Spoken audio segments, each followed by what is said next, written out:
What's up, everyone? Happy Wednesday, and welcome to Midnight Hatter Live, the weekly variety show where we talk about tabletop, game dev, and all things Gundam. I am your host, Steven, and with me, as always, is the most excellent Adam Blue. How you doing, buddy? Oh yeah, most excellent. No, no, it's good. Like most of us, we have our jobs, we work, and so that's why I like these Wednesdays. It's like the middle of the week where I'm starting to feel that burnout, but then I can just get on stream with you, chill, talk. Hump It's day! a good time. Yeah. Cool, Good man. time. Well, yeah, it's always good to have you on, and you offer such a wealth of knowledge about video games. I think that, like, Thanks. you know, I've done a lot of programming of video games, but I haven't played quite as many as you have. And that's where I value your experience on things like, these mechanics that we're discussing, week in and week out. These very specific topics that we do kind of like a deep dive and call up some examples and talk about what works for us and what doesn't. Yeah, I'm just glad I can contribute with all this knowledge I have. And I'm really wanting to get the gaming news thing back up because I like to talk about the news, but then I like our discussions because since you have that development background, I can talk about mechanics and you can understand it without the context of directly playing a game. Yeah, I think anytime I've brought up obscure references to some sort of gaming reference or mechanic, you've got it, like you were on top of it. So it's Yeah, nice. It's it's pretty nice. cool, and hopefully people can kind of use our knowledge to extrapolate that stuff and apply it to their own game development. Yeah, Um, or I think it helps too when you're trying to figure out what you want to play. Sometimes it's good to have these discussions because you can figure out why you like something, and that helps you make a choice for the next game you want to spend time in. Because as I've gotten older, I've realized I've really thought about the time I spend with a game and like Same. what are the elements that make me happy. And that even makes me play games I would normally ignore. But if I hear about some mechanics that I like, then it's like I need to give that a shot. Like Dark Souls. I was always like, oh, that's just too hard. But when I learned the mechanics were very much that real time combat, you have a lot of control over how you fight. It's very Then I was like, okay, deliberate. that's my type of game.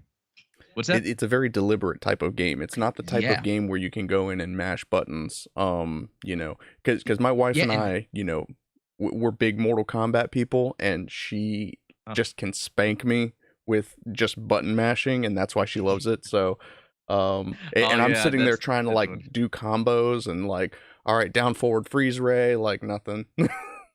no, that's kind of funny you say that because I remember I would play fighting games with like my friends, even though I was the expert gamer, but they would come over, we'd play like the newest, I don't know, Soul Calibur or whatever, and then completely destroy me. And I'm like, wait a minute, I'm pulling off moves. It's because when someone's button mashing, for people that play a lot, they are looking. There's an anticipation, and then my strategy's based on that. But when people button mash, sometimes you have no idea what's going to occur because the player won't do something that is the structured It's not the way to. tactically optimal. Yeah, It reminds me you know of what I wanted that to scene real for, quick oh, because go you were ahead. talking about. Oh, sorry. Yeah, you were talking about the deliberate combat in Dark Souls, and then that immediately made me think again of GBO2, Gun and Battle Operation 2, because it is that. Yeah. And just like you were talking about button mashing, you can't win with button mashing in GBO2. No. Um, and I appreciate that so much. What's up, Ultronomus? I see you in the chat there. And yes, you can button mash in both GBO2 and Dark Souls, but you will meet a swift and unfortunate end. Yeah. Um, but yeah, I mean, it kind of reminds me of that scene from Cowboy Bebop where Jet and Spike are playing that. I forget what the game is called. I think it's Go. It's basically like Chinese version of chess, and Okay. Spike is sitting in there and he's just like slamming pieces down and moving fast, and Jet's saying, that's not how the game is played. Like, you need to slow down. It's not all about speed. And he's like, I Mm. don't know. You know what? I haven't seen Cowboy Bebop. Oh, Do you recommend it? Because sometimes I get stuck with what anime I should be watching.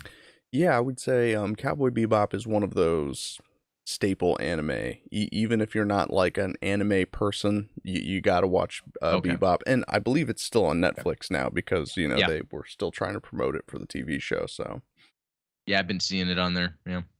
Well, Okay. before we hop into the topic in proper, I guess I got a few housekeeping things to put out. So for starters, in case you missed it, I released another actually edited video here, which is rare for me to put out two of those in 1 month. Anyone who's been following my channel knows that I've been stuck on live streams because I've just been putting in so much work behind the scenes on various projects. So this was a 3D printed 1/400th scale RGM-79 ground type, and this STL is still available for a couple days on the Patreon. So if you are interested in doing this, I had a lot of fun with painting this guy up, and I would show him in person, but unfortunately, one thing that the GM cannot survive is falling from my mantle, and so it was shattered into like 11 different pieces. No way. I Are was you like, gonna be able you've to just gotta be glue kidding it? me. Are you gonna be able to repair it and just put it back together? Yeah, there's one piece that's still missing. Because I mean it Wow. went everywhere when it snapped. So yeah, don't if you decide to 3D print it, maybe use the ABS like resin or like a harder Mm. plastic than like the really fine detail resin, because that is brittle stuff. Well, I'm glad like you made a video about that because that just it breaks my heart. I don't know what to say that it broke because that is so awesome what you made and what you painted. Like watching you paint it in that video really kind of helped me set a foundation for painting at that scale because even though I'm not big into miniatures, although I like them and am interested in that for sure. Like I got to download the STL before it goes away. I noticed that when I'm painting Gunpla, there are so many small bits that really take it to the next level that I really have to get those processes down. So it was interesting seeing how you were showing how you were applying the paint and talking about that process, and even how when you paint things that small, you can do it. You were talking about the brush strokes too, because I think that is critical to make it look more natural rather than something that was literally hand painted. Yeah. Yeah, I learned a I lot from mean, that. I guess the other example, what's really neat about this particular scale model was that that's the exact same color paint that I used on this Zaku, was that desert buff color. And so I mean, even scaling up from that 1/400th scale to 1/144th, the Vallejo acrylics hold up really well. So they get my seal of Okay. approval there. And on that subject as well, um, going up Friday is going to be this miniature, which I don't know if I have. It probably isn't going to show up on camera because of my excellent Oh, priming the job using autofocus. the classic Citadel Chaos Oh, Black primer. But yeah, this is the mini that's going up on the Patreon on Friday, and I haven't oh, started painting it yet because I figured we were probably going to do some kind of community paint along. I'm very proud of how this mini turned out. It is really freaking that sweet looks looking. sick. So I'm Yeah, I not gonna can't drop wait. it. I'm actually gonna put it in a box right now, so that it's not. Well, I'm surprised it something that small broke that easily. Could it be like after putting on the paint, it kind of sort of changes maybe the outer texture of it to be a little more brittle? I don't know. That's definitely a potential weak point of it. And one other thing that I think is pretty cool about those acrylic paints is that you can almost create realistic paint chipping, because you can literally chip that paint and kind of scratch the edges of it, and so you can get that Oh. kind of wear effect. I haven't tried it yet, but since the GM in question took a tumble, maybe I'll give it a shot. Oh, that's Um, awesome. Yeah, like I'm having a garage sale soon because the garage is just full of stuff. We're gonna sell it all, and I have my 3D printer waiting for me. Once all of that is cleaned out, I'm gonna get everything back up, level that bed. I yep. don't know how many days that will take, but once that's done, I'm gonna be testing these out Heck yeah, I'm because looking forward to I love seeing the how look of it that. will do on the Ender 3. Yeah, I love the way that RX-78 2 looks. Like that, I love that pose. Yeah. It's iconic. Mhm. Similar to this guy, which I finally picked up. I mentioned, I think, on the Gundam Explained podcast that I was thinking about doing that high mobility custom Zaku, and I was like, well, Yeah. this guy's $15, might as well get my hands on him so that I can actually start doing that. Uh, Be careful when you buy online because, obviously this one has been through a game of basketball before it reached my house. But Yeah. fortunately everything inside is still intact. I saw it actually they jacked up the price at Hobby Lobby, did me dirty. I went there the other day to buy some stuff for the nursery and it was $30 instead of the 15. So, Wow. um Yeah, I've noticed that too mm, locally. Yeah. killer. And it could be that there's not much they can do about it maybe because they're not getting the stocking. Because really, the places around me that used to have anything just don't anymore. Yeah. It's Facts, man. disappointing. But yeah, so that is in the works. We've got the mini going up on Friday, and one more thing that I will share before we hop in. So I mentioned on the channel before that I have been working on this dynamic character sheet thing. It's been a passion project of mine, and it's not only am I going to make a tutorial video covering exactly how I programmed this sheet and how all of the ability scores and stuff are automatically generated and all that stuff. This thing has been overhauled to the point where now you actually have the ability to populate the sheet. So let's say, I've got my player here is Adam, and I've got a list of characters that I have saved to a spreadsheet. I can load up that character's stats. I can call back, maybe he took some damage last session, so that stuff is stored and saved. But, if we were to try and heal you up maybe 20 points, there we go. Let's say we wanted to reset and, oh, well, I didn't actually mean to do that. We click load data and it resets to what was stored on this Google sheet where we've got all of these characters' information stored. That is amazing. So Does this not exist?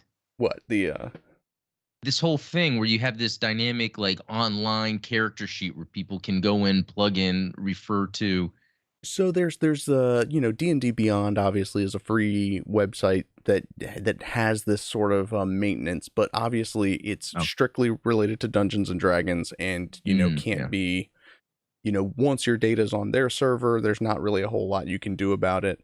Now, the reason that I overhauled this in this particular way is because I want to add this feature to Gundam5e.com. I want to allow players to, Mm. generate their own character sheets and stuff like that. And using this, let's say, for instance, we wanted to add a new player whose name we will say is Brandon, and maybe he's got a character named Gunther, and we fill in all these values and whatnot.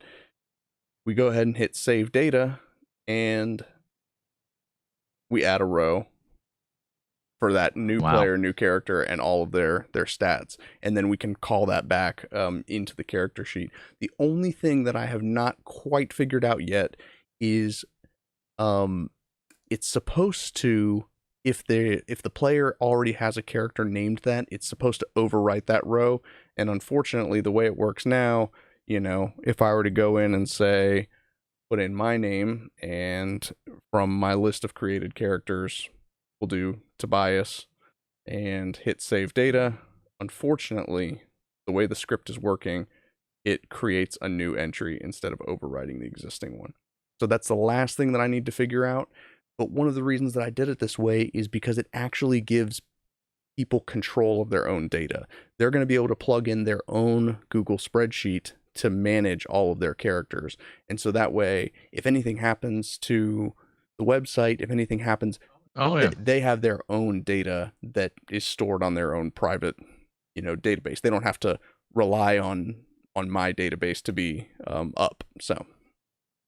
So I guess once you figure out that last component where you don't want it to create the duplicate, your plan is to have it available at Gundam 5e, but you're also going to make a video kind of explaining. Exactly, because I want to, That's share cool. the knowledge of how I built all of this, and go through all of the different. I mean, there's well over a dozen scripts that are running every time you load this sheet. So it's a very powerful tool, and I want to empower people to not only Yeah. use it for Gundam, but also use it for their own tabletop RPG projects. And, they can put in their own different stat values and all of that good stuff. It's No, that's exciting. good. Because I'm not, we've talked about it. I'm not I'm not into tabletop gaming, but I'm in it adjacently. Like I like the culture around it. Yeah. This thing makes it seem easy for me to jump in because it's like, well, I like Gundam stuff. So if there's going to be something where, just like with anything today, I can go online and then have some automated tool that will help people get into this that maybe normally wouldn't. Yeah. Yeah. That's what I'm hoping. So I just wanted to share that and let you guys Impressive. know that I have not completely abandoned that project. I am still working quite hard on tying all of these different loose threads together. But with that said, I think that Ultronimus says he likes anything that means less math for him. Me too. And that's why I that's why I bust my butt doing all this math so that I don't have to do it later. Oh man, that reminds me of my work. I'm making these Excel sheets and Power BI dashboards just so I don't have to like manually do all that stuff. Yeah, I get it. But Cool. today's topic actually comes from a stream that I caught on your other YouTube channel, Blue Gamer. I forgot to put a link to that in the description below. So Cool. I will. No rush. I'm still kind of getting back into that. But I did catch that stream. You were playing some Sonic Sweet. Origins, and you were explaining to Yeah. me the I had asked about the time travel mechanic in Sonic CD, which I had no idea was a thing because I never played Sonic CD when I was a kid. But, hmm it brought up the topic of retro gaming and why it's coming back and why emulation is such a big deal lately. And you blew my mind when you told me that, there was different ways to approach retro gaming from a development standpoint. So tell me again, you mentioned a couple of different developers and the processes that they have employed when it comes to bringing old games to new consoles. Yeah, and that's been something I've been into forever because I've been playing games for a while. So then I just remember, I forget when this was, late 90s or something, when there was playing the original Super Mario on computer. But then as we started getting the newer consoles, developers would come out with official versions of older games. And I guess we saw like well, I guess it doesn't really count, but Nintendo would do a remaster, for instance, of like Super Mario All-Stars takes the original Mario games, upgrades them, but some people want the original experience.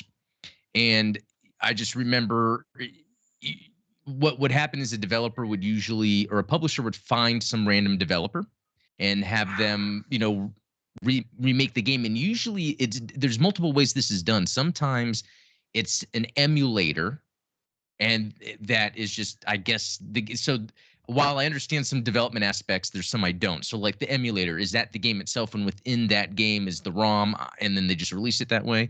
Sometimes what I learned about the new Sonic Origins, and it's the first time they've done this, kind of, and I'll explain that, is that they've rewritten the game entirely natively to whatever platform. So whatever tools are used to make games for modern consoles and PC, the games in Sonic Origin were rewritten. Now they did that by using Sega uses what's called the Retro Engine for like Sonic Mania, and some of the kind of the classic. Sega comes out with different types of Sonic games, so this is geared toward like their classic ones, but it's still 3D.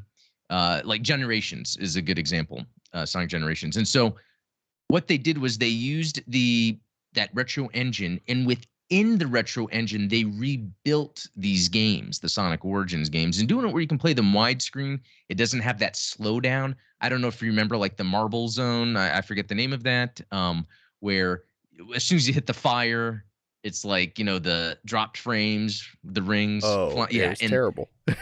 Yeah, and so you don't see any of that anymore because it's being rewritten like this. Now, what's interesting is for Sonic Origins, they used a developer that made Sonic Mania that they got from, he was just rewriting the Sonic games himself. Yeah, and then Sega, I guess, hired the guy to then release on mobile. Wow. And then they had him make Mania, and then they had him make the latest, this Origins. Well, not that they had to make it. He provided Sega with his code Wow. to put in and use it. Now, what's very interesting about this, so people that really want to dive deeper into game development, if you look up Sonic Origins on Google, type in Sonic Origins like developer complaints or whatever, you'll hear where that developer is complaining that from what he gave Sega, Sega didn't, I guess, correctly implement his code. So, and it's things that I don't notice, but as he's playing it or looking at it, he can see where, oh, Sega kind of skimped on this, Sega kind of skimped on that. And there's a Digital Foundry video that talks about it. And they go into detail on the little things. Now, the things I don't really notice, so it's not a big deal. But it's still interesting. Although one thing I do notice, and this is something I noticed off the bat, and I didn't make it too big of a deal, is a lot of times when you're taking games that were made in the 8 or 16-bit era and then making them modern, there's the pixels and the pixel size compared to the pixels on the screen, and there's scan lines that a lot of people are used to. So, for instance, Sonic Mania would offer, and it's like built into the engine, would offer 4 different render modes where it's like heavy scan lines, basic scan lines, kind of an anti-aliasing. So it can be soft pixels or 1-to-1 pixel ratio. Well, there were a lot of But games designed at that time that implemented specific techniques in order to combat the shearing that you would get on CRT televisions. And so when you take that raw data and plug it into a high definition TV, you get these weird artifacts from what they were trying to do to optimize for back then. So, I mean, that makes perfect sense why, in general, if emulation is basically creating a virtual machine, a piece of software that acts like hardware in order to run an older piece of software, you're going to take a hit to performance, no doubt. So recreating in a new engine, although you're probably going to lose fidelity in certain areas, I think that seems to be the way to go for both performance and appearance, right? Yeah, and there was another game, I was just looking it up recently, that again, it was a retro game rebuilt for uh, modern consoles. I know Nintendo tends to do the emulation. They tend to build emulation within the Switch or within, and then they just have the ROM. But what happens is, and again, you being a developer, you might be able to better explain this. But what happens is there's certain rendering that occurs that just doesn't work. Almost alluding to what you were saying, doesn't work. So Nintendo would then employ some other rendering technique, but then it would look different. And it's not what people expected. And I think that's interesting that the developer overlooks that. And it could be because they're already so into development of the game that they don't consider what a fan would think. That's why I'm surprised Sega didn't add the scan lines, because although I will say, so what Sega did was they made it where there's not different render modes you can choose from. Mm-hmm. But I think the default that they picked is the best of both worlds, where you're getting a cool pixel looking game, but there's no scan lines. I think another good example would be the TMNT game that came out. That's a modern game that's pixel art. Yeah. But it doesn't look off. And so on one hand, it's interesting to see the criticisms of Sonic Origin, because that's just cool dev talk. But as a fan and consumer, I like the package Sega put together for me, and I think it's a great thing, because what they're doing is they're taking an old game, and how do you modernize it? Well, they make it where all the games can be played as one continuous story. Mm-hmm. There's extra animation they've added. There's also unlocks, so where you earn special coins in the game that you can use to then unlock things. And then I look at the TMNT game that came out. While that's not a remake or an emulated game, they took all those old TMNT arcade games, pixel art, music, everything, and they captured made a brand new game and added all the modern stuff like the collectibles, the unlockables, a world map, and even Origins, Sonic Origins has a world map. So it's cool to kind of see the mashing of techniques going on. Yeah. And then it reminds me too of Sony and PlayStation, and how they have a limited number of games on their PS Plus service, when I guess they would emulate before, like on the PS2 and in the PS3, would have the hardware to actually run their older games. But now they have to figure out the emulation.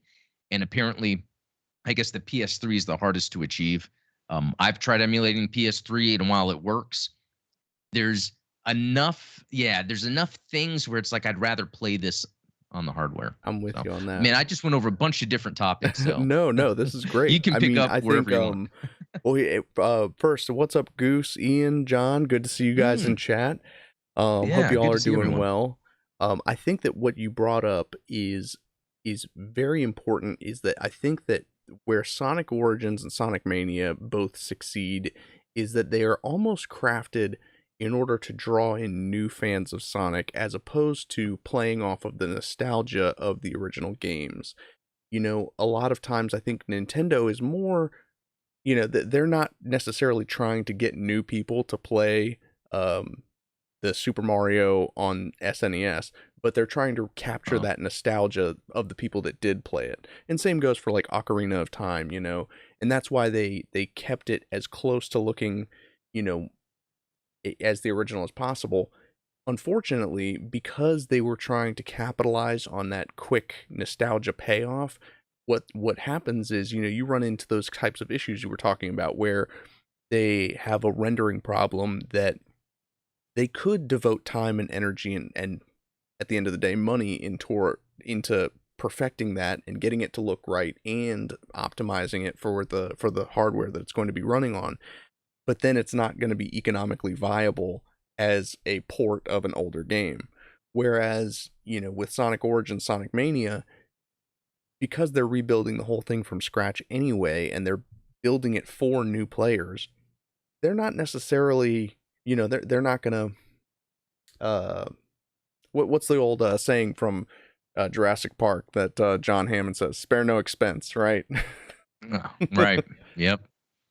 Yeah. No, I think you bring up good points because there is this balancing act when it comes to how publishers feel about their old IP or older games that have already been made. There's only so much I think money they want to put into something. Yeah, I find it fascinating. Like I would think Sony would spend the money to emulate their games just so they're always available Yeah. because 40 years from now, it would be great if you could have your Sony ID where you're streaming any game from the cloud and you can pick any Sony game that's existed. That infrastructure needs to exist and they need to keep that in mind as they're building these games out. And some developers do that. That's why sometimes they want to choose an engine that all their games are on, or Yeah. sometimes or built an in-house engine, or then they want to get like a big time engine like Unreal or Unity and see, oh, let's see if we can, you know, have those games that then can be ported easily. Because like look at Capcom and how often they port Resident Evil. They do. So I would say in the future there would be no issue with emulating a Resident Evil game because Capcom has covered the basis of how of where you can like Doom is another example. Yeah. You're never gonna have to worry about emulating Doom. Yeah. Well, and that's, you brought up Resident Evil, which was a fantastic example of, especially if you go back to some of their early games, Resident Evil 2, which came out in 98 on the PlayStation. That Mm-hmm. was that was one of the first ones that they ported over to the Nintendo 64. N64. Yeah. And the way that there were so many hacks and so many like workarounds that they used in order to pack a 2-disc game onto a N64 cartridge, which was really impressive. Yeah.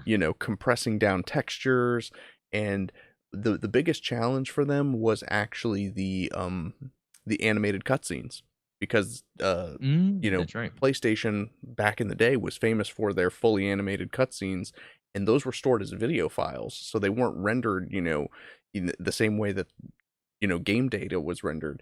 And so in order to compress those video files down, which, as a YouTuber, that videos come out to, especially the high Yeah. definition ones, you're looking at a couple of gigs of worth of data.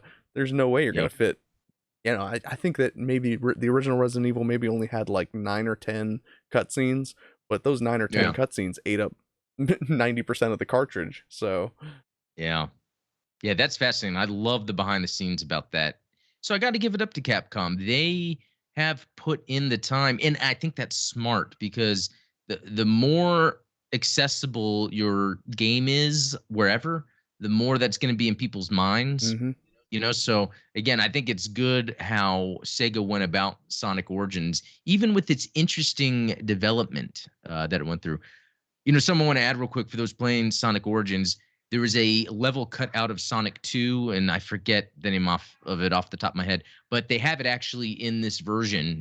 When you're in the Mystic Cave zone, on the second zone, you can fall into a pit and it takes you to the hidden level where a whole new Robotnik boss you can fight that was cut.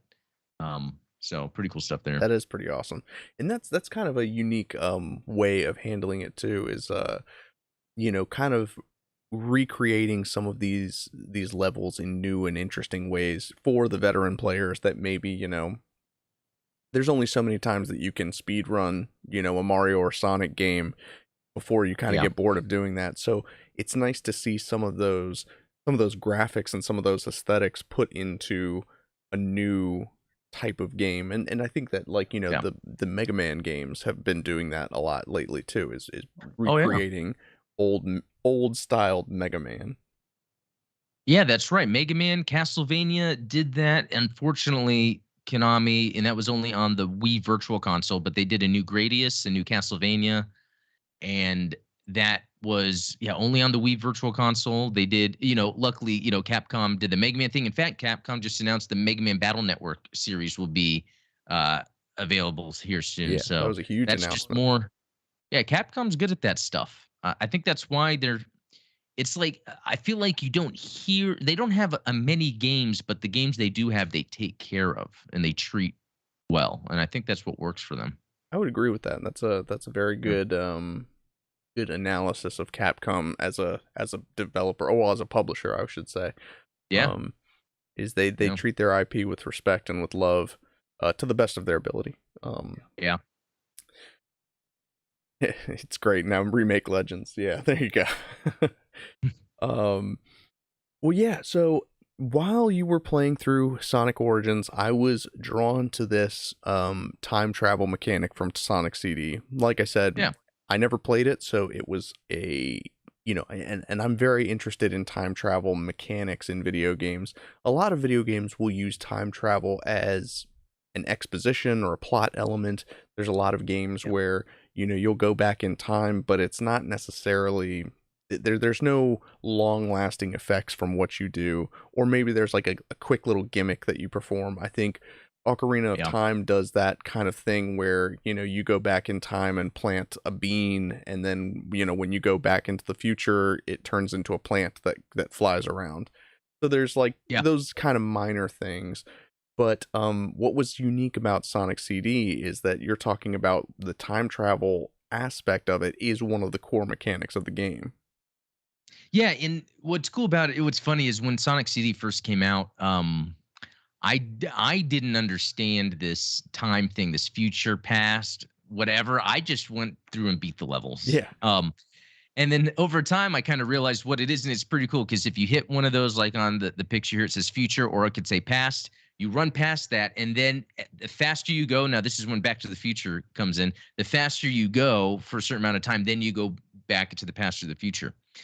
And I guess I got to say, I still kind of don't fully understand the mechanic because I don't know why you would go to the future at the first level. But what you do is when you go into the past, you can destroy these machines.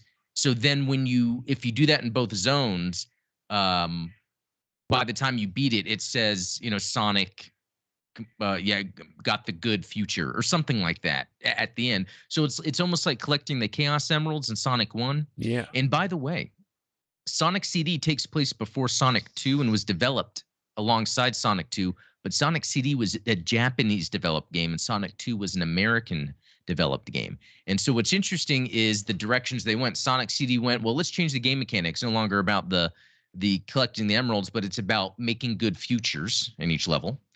And then Sonic 2 was like, yeah, we're going to continue with the emeralds, but then you do the Super Saiyan Supersonic. So yeah, that's just one thing I thought. It's just interesting with the time travel mechanic because even though you're going back in time, changing something to have a good future, it's not like that's really. It's not that like you're manipulating time as a mechanic. It's almost just like arbitrary. Like you could be doing anything really. It could be that you enter a door that takes you to another place. That if you beat it, then you get a good The time is just the storyline. True. And I even when I went on Wikipedia, they have an article about video games that feature time travel, and they even have them divided by like storyline and gameplay. And I think That's that's a good call because if someone truly wants a time travel mechanic game, you're not going to get it just because something is about time. very true. I mean, you and And I brought up the example of Time Splitters, which, you yeah, know, I never played Time Splitters, but you do travel to different eras and different time periods. But at the end of the day, it's still basically just a shooter, right? yeah, it's really just the story and the way it helps the levels look going through time. It's just interesting. Oh, I'm in this time period. I'm in this time period. It doesn't really matter. And one game I was thinking of that well, there's a couple games because there's a recent one, Titanfall 2. It's a shooter, and it's what made the Titanfall 2 campaign good. Like as you playing it, you eventually get to this time travel thing, and you have to use the mechanics in order to help you get past things. Now, again, I think that's surface level. I don't think that's a real mechanic. Now, Like you could in it's basically a puzzle that you could rewrap in a different thematic yeah, structure and then call it the same thing, right?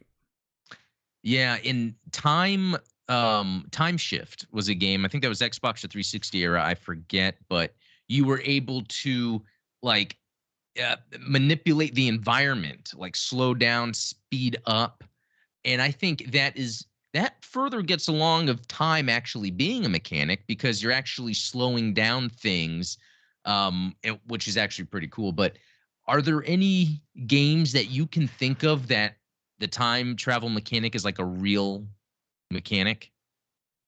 See, Because that's where I'm scratching I my can't. head, and that's what kind of Yeah. like, made me want to talk about this because I Yeah. wanted to find a good example of it, and I wanted to, if possible, incorporate some sort of time travel mechanic into a game that I develop. Maybe not necessarily the one that I've been working on, which Hmm. is tentatively called Station. We'll see how that plays out. But, Oh, Autonomous just brought up Prince of Persia. That's an obvious one. The Prince of Sands of Persia. Time. Yeah. Like that. That is one where You get the rewind it's button. yeah.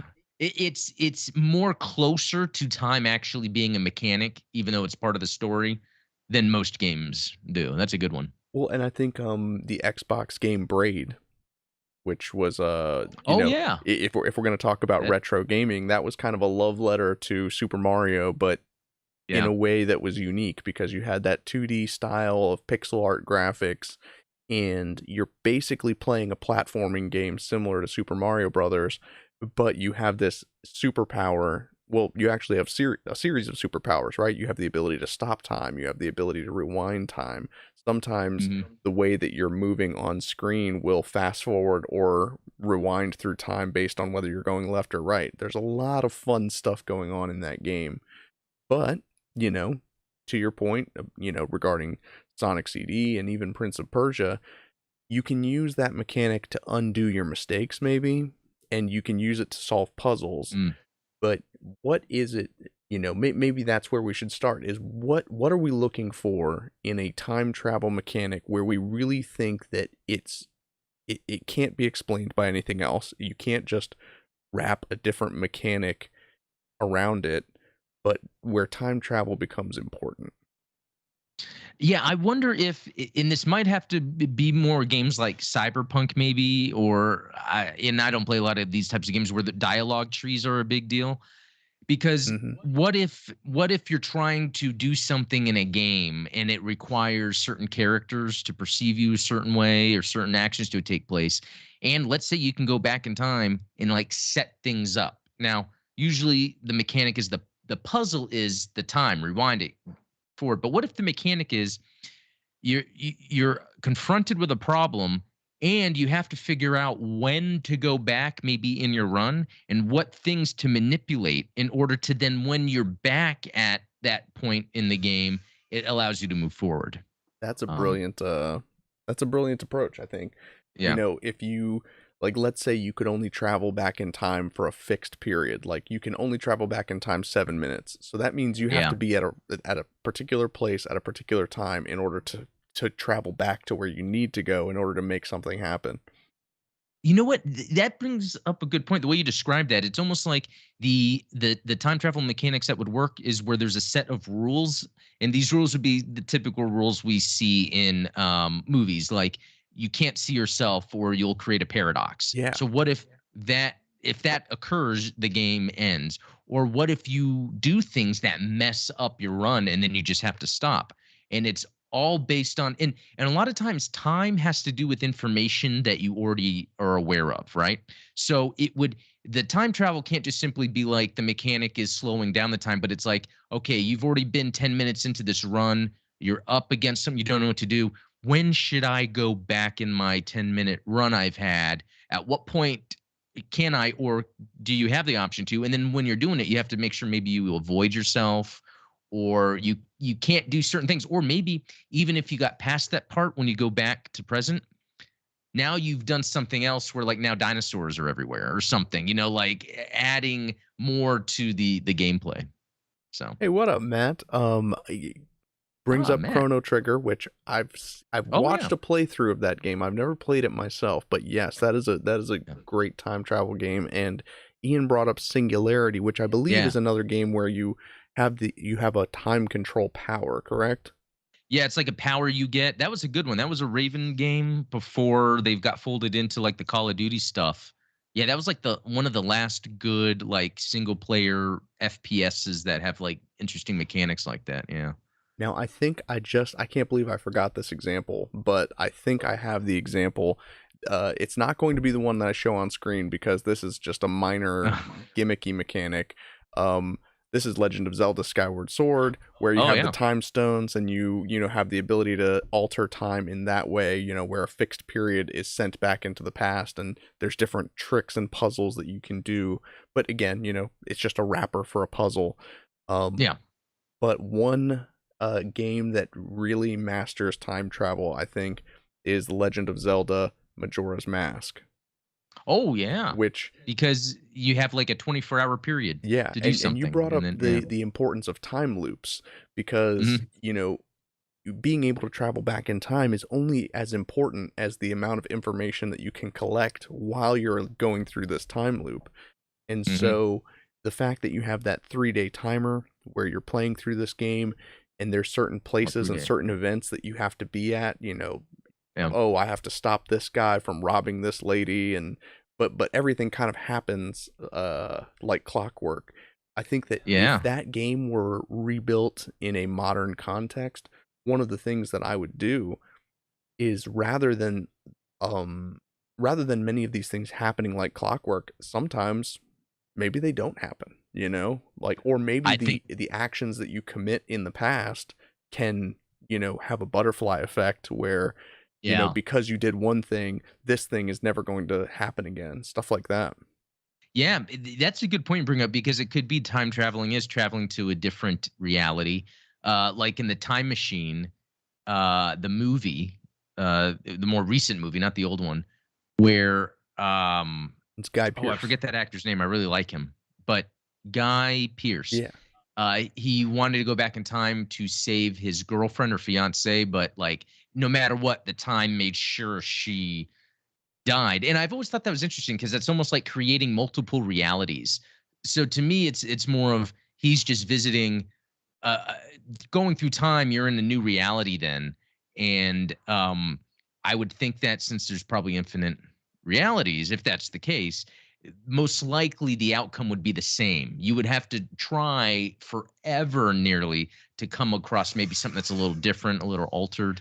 Um, There's yeah, a just there's a pretty TV cool. show, I believe, that has James Franco in it on Amazon Prime. Oh yeah. That you've heard of that one, right? It Yeah. has that same sort of effect where time almost has a sentience, right? Because the I timeline, never saw that. I didn't know about that. yeah, Okay. there's like this weird thing that happens when he's traveling through time where people will turn to him and be like, "You shouldn't be here," which is so eerie and terrifying. Oh, But I'm gonna have to it's watch that basically now. time correcting itself and like realizing, hey, there's something trying to mess with what is supposed to be set in stone. Um, Yeah. Oh, that's cool. Because a lot of times I'll watch a time travel movie if it happens to be doing something unique and different. There was that movie Primer. It was like Yeah. an indie and I didn't fully get it, but I liked how it made you think. There's another one, and I want to say it might have been a Spanish film. It was a guy that I guess invented a time machine, but then he would see someone and I guess it was affecting his reality to where it's like he had to end up doing the same thing he was seeing the guy do because he was realizing it was him. Ooh, that's And I fascinating. remember it became like a horror movie. Um, I'll try to find the name of that movie because it was really good. Oh, Ian brought up Deathloop, and you know what? That's a newer one, and I have not played it. I have not played it either, but I have seen some gameplay from it, and that is another one that utilizes a time loop in order to, your objective is to stop the murder of one of the characters, and so using the clues that you find left behind each run through the time loop, you can change certain things, and at the end of the game, prevent this murder that you're trying to solve in the past. It's a very cool Hmm. concept. And what platforms you played on? PlayStation? I haven't played it. I just watched a gameplay Oh, video of it, and I believe it's an indie game as well. Because it definitely has that indie aesthetic. It's a hmm. isometric game, I want to say. Hmm. But it's got a very stylized look to it. It's very cool. Okay. Huh. Yeah. Well, yeah, that's actually cool now that we're thinking about this, the different types of games that do exist with the time travel. But yeah, some of them, do they really have the time travel mechanic? And it's funny because it's almost like roguelikes in a way are all time travel games Yeah, because you're having to start yeah, over basically. all the time. And Yeah. that actually brings up a good point because which Souls game is it that you basically can go and no, is it a Souls game? There's a game that you basically go back and you can fight with your own ghosts after you've been killed. And it's like, Hmm. so basically what happens is you say you get into a big difficult boss fight and you die in the process of that boss fight. You respawn and then you go back and fight that boss, and your ghost will be sitting there reenacting the things that it did before. And that gives you the ability to kind of do unique things because, let's say for instance, you go in there and you cast a spell that, does like an area heal or something like that. And then you die, you respawn, go back to that spot, and then your ghost casts that spell where you benefit in the future from that area heal. That is pretty neat. I mean, because I know in Dark Souls you can see your ghost, but it doesn't really have any interaction. So yeah, I'm curious if you remember what that game is, or someone. Yeah, Um, someone in the chat, find that game. I can't remember what it was for the life of me. you know what? Ultronomous is bringing up Dragon's Dogma. It says a bit of a longer take on a time loop storyline rather than a straight up time travel. So that's interesting because it could have just been I never beat Dragon's Dogma, but I played a whole ton of it. I do not remember the time thing. And that's the thing. A lot of times, if a game like Dragon's Dogma seems like more of an RPG, but it has that good combat, so Yeah. I probably just skipped all the dialogue in the story and X just X X X X. was playing for the combat. But that's cool. And they've announced Dragon's Dogma 2. So that's Sweet. cool. Yeah. Capcom again. Capcom taking care of their Can't go franchises. wrong with Yeah. Capcom, man. I'm telling you. I know. Um, so yeah, and I'm trying to think, from an implementation standpoint, a lot of those sort of Yeah. time control mechanics are a little easier to implement. For instance, the Unity game engine has a built-in internal clock, and you can actually set that internal clock to, slow down or even stop. Oh, But okay. that is probably not the optimal way to do that because you don't necessarily want all of the, let's say you have a timer going that's like a refresh timer on a character's abilities or something like that. If you Mm. stop all time or slow it down, you're going to be affecting those timers as well.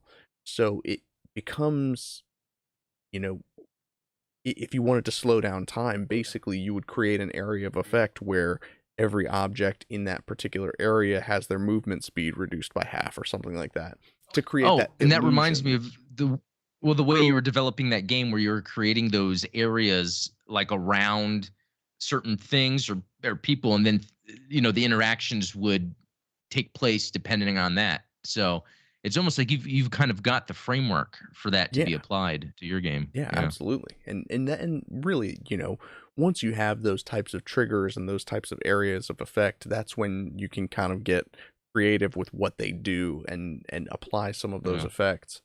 Now, as for a time travel, you know, is it just a question of loading a different stage? Taking it back to Sonic CD, you know, basically you have four stages that are all called the same zone, right? But Yeah. they have a different skin and different music that plays. It's Yeah. not really the same as taking a character back to the same stage, the same loaded level, and applying changes the directly to the assets that are used in that stage, right? Yeah, that reminds me, or that makes me think. I think a good way to push maybe developers to explore these things is if they did a game that was more of a parody, and it was like, let's say you can come across a single enemy and you have all these time travel choices, but they're all more just like at the face value. Like one could be if it's just a standard enemy and there's like a choice to kill as a baby, and then you get transported back in time. You're in front of a house. You get to go in the house and kill a baby, which is kind of horrible actually. And then you immediately get zapped to where you were, and then there's just a puddle of blood and guts on the ground. Like in that kind of way where it's not a mechanic, but it's the story driving what you're doing, that could get developers to think deeper about that. So let's say you have an open world game with towns and cities. Yeah, I'm just now thinking about this. And then you can travel through like maybe 50 different years of that open world. You can go back to when they were first building things, and then you can complete objectives however you want. Oh yeah. Like let's say there's a bank vault that gets built somewhere.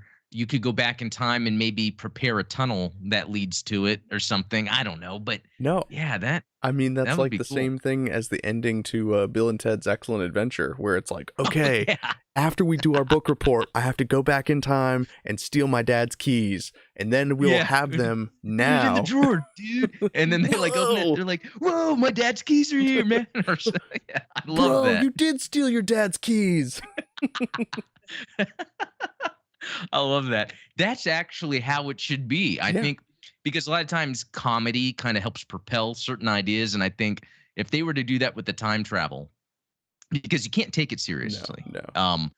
that might give ideas for because I think a lot could be explored there with time travel that isn't. You know. Another game where it's not necessarily time travel, but I think that time is important, and it goes back to Capcom because I think that if anyone was going to be able to pull this off, it was either going to be, you and I working together on it, or it's going to be Capcom. If there's anything I've learned from this discussion, is the Dead Rising series, which Oh is yeah. another game that, like you said, if you're going to make this game, Oh you have to put yeah. a playful twist on it. You got to make it a little bit funny. And Dead Rising takes that zombie horror game, puts a Yeah. little, comedic veneer on it, and then it also makes you terrified because of how important time is. There are certain That objectives that you have to stress. complete at a certain Yeah. period.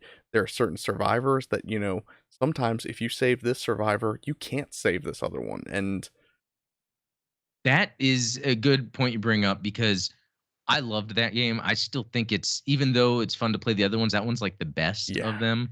And it's interesting that there was enough outcry from players that they don't want to be constrained within time. Now, they might have changed that later on because I've played them all, but I want to say that the time thing must have stopped being um, an important factor. which is Maybe kind of a bummer because missing out it's on, like, I think missing out on a survivor. But I think what the first Dead Rising did was like you would have endings depending on how quickly you got to a certain area. yeah, And if you didn't escape, or you escaped this way or that way, or you didn't. And I think the later ones just had it where if you could be in a certain area in the mall, yeah, like I'm thinking the fourth one, I think, and there might not be a survivor there anymore because that already happened or something. Or you might go somewhere and there's a boss there. You know how the survivors will sometimes the psychos or the maniacs or yeah. whatever. That's interesting because that's not necessarily time travel, these couple of examples you've given, but they are using time. And you could then further layer that with if you wanted to have the game where the time works against you, so then you can use time to get it back. Um, Yeah. yeah. Yeah, well, I mean, it definitely encourages multiple playthroughs because once you learn Yeah. of Yeah. certain occurrences that happen, organically, it makes you want to go back and try to do things a different way. And one of the biggest kicks in the teeth about the original Dead Rising is that no matter how hard you try, you cannot save every single survivor because, I mean, the first Huh. bunch in the mall, they all are basically scripted to die. And you can try as hard as you can to save them, and it's not going to happen. That's right. You know what? It's funny just thinking about that game. The only achievement, if I remember correctly, that I couldn't get was the one where you had to like run over so many zombies. And I Yeah. just remember like I missed it by a little bit or something happened, and then I was just like, "F this, I'm not playing this anymore." But I forgot about the survivor thing. But I think certain survivors you got unlocked achievements. But yeah, Hmm. Well, yeah, I think that is probably every example that I can come up with, and I think we've covered a lot of ground as far as, different type of time manipulation mechanics and different ways that yeah, you can package puzzles in a time-related way. So, I think that you definitely brought up that idea of using time kind of against itself, and that would probably be the most attractive way of creating a time as a mechanic, right? yeah. And I would love if someone out there happens to have an idea of a game that we haven't come across where you really have to think strategically about previous time. That's previous information you have of what you've done that you can go back, change things to have a different outcome. And sometimes it might randomize, like the butterfly effect, Yeah. or what was that other movie? It was based on a story, and then where the guy, stepped on, they went back in time. You can view the dinosaurs, and you can walk on that path. You couldn't step off of it, and then when they went into the future or back to the present, there was like waves of the time changing, Oh. where then there would be more stuff overgrown. I Oh no, I don't remember Yeah, that. I forget the name, and it's not like it was a good movie, but it was enjoyable. I mean, the fact that that plot element sticks in your head like that, obviously it did something different in order to stick with Yeah. you. No, it was because they had what I thought was interesting is that the time corrected itself in waves. Yeah, Like they had to watch out, like, here's another wave of time, and then now things are different, and then even more different, and then even more different. Yeah, it's pretty interesting. sounds pretty cool. Yeah. Well, yeah, if there's any examples of, tell us about, movies and television too. If there's some example of time travel that you think would make for a good video game, drop that down in the Yeah. comments below. As always, tomorrow evening at 8:30 p.m. Eastern, 7:30 p.m. Central, we are going to be live on Gundam Explained. The link to that is down in the That's right. description below. Definitely check out both of the Discord links down in the description below if you want to harass us about any examples of time travel video games that we missed. I think I've covered all of the new projects that I've got coming up, and hopefully I'll have that programming tutorial up here in the next week or so if I can figure out how to fix that That'd be cool. that loop. Speaking of loops, um, Yeah. Adam, is Yeah. there anything that I missed?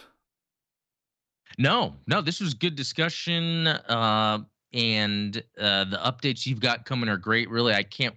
I love the idea of having a tutorial. Yeah, yeah, your tutorials are good. Like with the painting of the miniature, that is very informative for me, especially getting one for the character creation because this is new for me. And I'm really interested to diving into that more. Yeah. Yeah, So I'm yeah, I definitely think we're looking good. forward to sharing it. And if you haven't, I will put a pinned comment down below for Blue Gamer on YouTube. Go check out Adam's Oh, other channel, which covers gaming news, and there's a few gaming live streams in there. Like I said, that's yep. the Blue Gamer stream is how we got the topics for what we were talking about tonight. So, Yeah, yeah, sure. definitely check that out as well. Thank you guys for keeping it Cool. lively in the chat and bringing up some examples that definitely slipped my mind while we were talking about it. And Yeah. I hope you guys have a great evening, great rest of your week. We will catch you all tomorrow if you join us. Adam, thank you as Yeah. always. Have a good night. Yeah. Thank you. See you all.